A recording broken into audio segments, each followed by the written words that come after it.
Mr Mayor, in your written submission to the House of Commons Environmental Audit Committee, which you're appearing in front of this afternoon, you give a figure of 20% reduction of oxides since 2008. Now, I've got all of your roadside figures here, and I can't find that figure of 20%. In fact, it's much lower. So I'm wondering, when you talk about the reduction, are you using your modelling? Are you using your predictions rather than the real figures, which I have here and which do not add up to 20%? All figures in the area of air quality are subject to modelling of one kind or other. I mean, the figure of 4,000 deaths, for instance, is a projection based on. I understand that, but I'm asking you: did you use the figures in your projections, your predictions, or did you use the actual roadside figures? I know the answer: you didn't use the roadside figures because they don't add up to 20%. They add up to much less. And the reason for that, obviously, is that the roadside figures may not reflect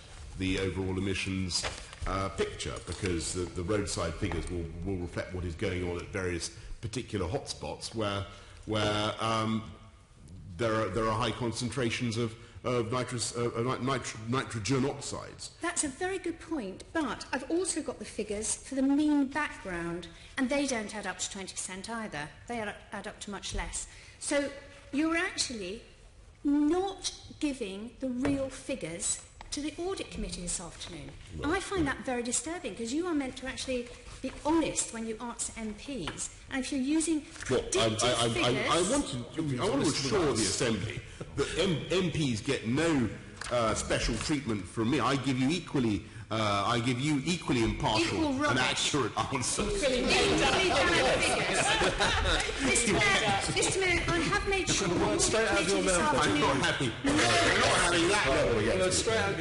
I have made sure that the Audit Committee knows that you are using predictions and not real figures. No, well, I mean, look, I think that is quite wrong of you. You are misleading Londoners, you're misleading us, and you're misleading Parliament, which could, I think, be a lot serious, even though you say that MPs are no more important than us. I think they are.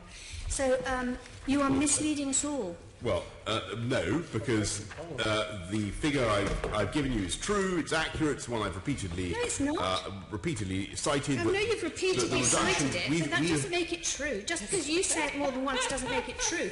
You are not using the real figures. Well, how can you tell us something that's not true? You want to use figures. These are your figures I'm using. There are two sets of figures, and your set of figures you think is more discreditable to the record of this Mayoralty than the figure of a 20% reduction. Actually, I think any reduction in NOx, any reduction in PM10s and PM2.5s, considering the massive increase in traffic, in population in this city, is a fantastic achievement, and I think you should. That should be your first. You are overstating your first point. Your achievements, and that is misleading us all. You should be congratulating. You should be congratulating us and congratulating TfL on the sustained and continuous improvements in air quality that we are achieving. Deputy Chairman.